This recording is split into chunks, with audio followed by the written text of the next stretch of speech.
All right, I'm gonna have to pace a lot while I make this video. That's just how it's gonna have to happen. Doing bilateral movement is a technique to get through trauma, and that is a big part of this story, is it's traumatic. But I wanna share it because I might be about to lose another tooth, and it will be in an obvious place that shows when I smile. So I figured it's a good time to actually share that part of my story, why I'm missing so many of my teeth, and what the state health insurance has to do with that. Because it is one of many reasons that I'm working hard to get off of benefits, because I want to be able to restore my mouth enough that I can eat without pain. So currently that's not an option on state insurance. Okay. So there was many years of my life when I was extremely ill, and I can't get too deep into that, but part of the illness was that I reacted really strongly to a lot of chemicals that would actually make my throat shut, and that made it very difficult to get dental care. I was also almost completely bedridden. I did not have a lot of energy. It made it very hard to actually take care of my teeth. So my teeth declined. And when I finally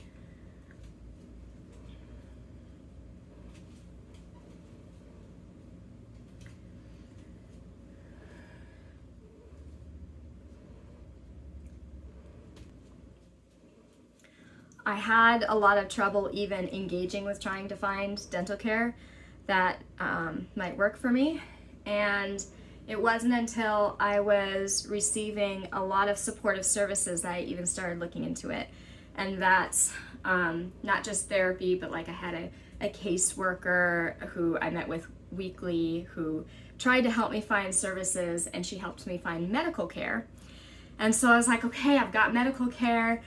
Now I need dental care, because at that point I actually had several abscessed teeth, and they were so bad that there was actually pus coming out my gums from the abscesses, and my doctor told me that it was life-threatening. I was in a ton of pain, and she put me on antibiotics, and she basically said, this has to get taken care of yesterday. You could die from this, like, go get dental care now. And it was very tricky because most places do not accept state dental care. There's only a very few places. The best way to find those places is to actually call up the insurance company and get the list from them. And the list is very long at first, and you're very hopeful, but as you call the places on the list, it turns out most of them only accept kids that are on state health insurance and not adults. So the number of dental offices accepting adults on state health insurance is very small. Actually, in this city I'm currently in, which is not a small city, there are a grand total of 3 offices total that you can choose from. So I called everyone on the list and explained the situation. I actually have, because I react to so many substances, I have a test booklet where they tested which substances are safe to put in my mouth for dental care specifically. It's called the Clifford Reactivity Testing. I highly recommend it for anyone who's sensitive. And I have it right here. They gave me a book of my results, and in this book are all of the dental products currently on the market with a note next to them on whether or not they are safe to put in my mouth. This book is 168 pages long.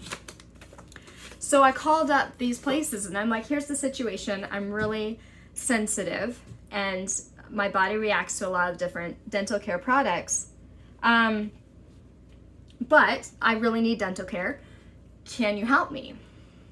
And each of these places said, sorry, you're too complicated for us. Go to this other place instead. Well, the other place they recommended didn't accept state health insurance. And so I'm like, I can't go there I need help. I need these teeth pulled. My doctor is telling me that this is life-threatening. I have to get this done, and I can't go elsewhere. And they would say, sorry, we can't help you. We're worried about liability with how sensitive your body is to these substances, and so we are not equipped to handle your case. And so they turned me away. And I called up all of the places that my insurance covered, and none of them would take me. There was the University of Washington, which is supposed to be, because I was homeless in Seattle, the University of Washington is supposed to be really top of the line. And they said, we can get you in a year from now. And they only said that after several weeks of back and forth with my doctor advocating for me, my doctor making phone calls on my behalf, which is really rare to find a doctor like that. And they said, yeah, a year from now is as soon as we can get you in. And I'm like, you realize this is immediately life-threatening. I have multiple abscessed teeth. I have pus oozing out of my gums. And they're like, yeah, sorry, a year from now is as soon as we can get you in. Okay. So I was calling up places that my insurance did not cover just to see what's the amount of money we're looking at to get this taken care of. And there's this really scary wall that I kept hitting. And that is the way that state health insurance is run is that if you have state health insurance, you are too poor to afford to purchase your own insurance, right? So they actually make it illegal for other places to accept your money to pay out of pocket. I was not able to pay for my own dental care either. So the places that accepted state insurance wouldn't take me. They said I was too complicated, but the places that were able to take me said that it's considered insurance fraud to let me be a patient there.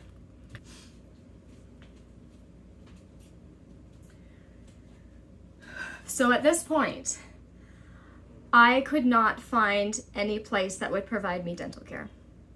And I was terrified. My doctor was calling me daily, being like, I am worried you are going to die. I was on my 3rd round of antibiotics at this point, and she was just like, you need to get this taken care of right now. And I'm saying, I'm trying. I don't know who else to call. I'm calling every single dentist I can think of. No one will take me. And my caseworker, who was supposed to help connect me with all these resources, she came up empty too. And I was so terrified. I was trying to save my own life here. I didn't know what to do. I started looking up ways to extract my own teeth. And when my caseworker, she was very casual about this. She was like, yeah, sorry, I couldn't find anything. And I'm like, okay, but we still need to get this taken care of. She's like, yeah, I know. I'm like, okay, so what am I supposed to do? And she's like, I don't know, what do you want to do? And I'm like, I want to try to live. Like, why aren't you urgent about this? You're supposed to be the one connecting me with resources. You tell me what the plan is. And she's like, well, I can sit next to you while you make phone calls. And I'm like, I've made all the phone calls already. I've called all the places. What else am I supposed to do? So I told her, I'm looking into how to extract my own teeth.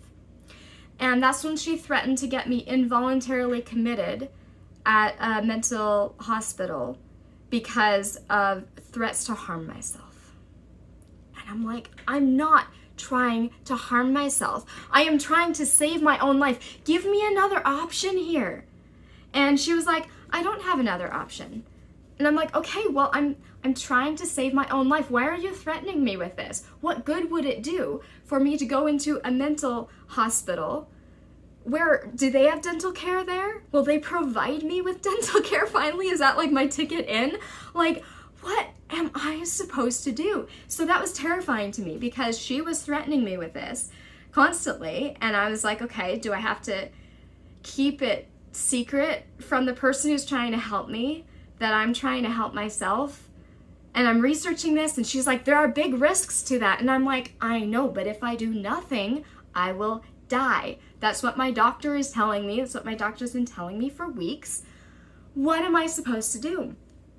And I tried calling my insurance to see if they had any options.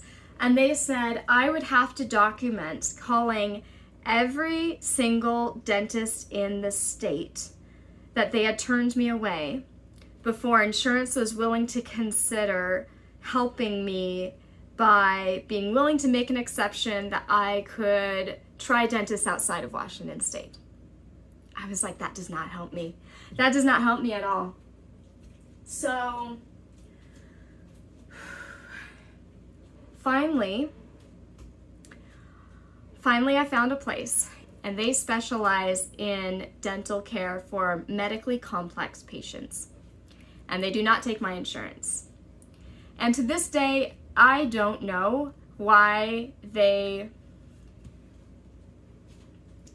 were willing to take me and take my money out of pocket, even though it is technically considered insurance fraud. But they saved my life.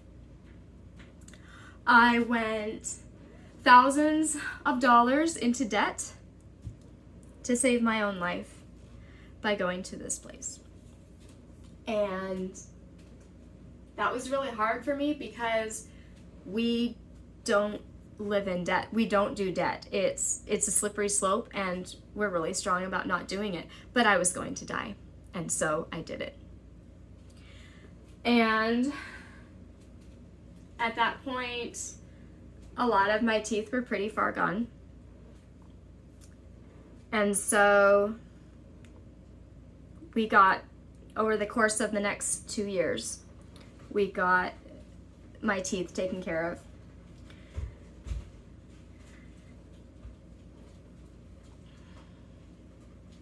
I'm gonna have to finish this later.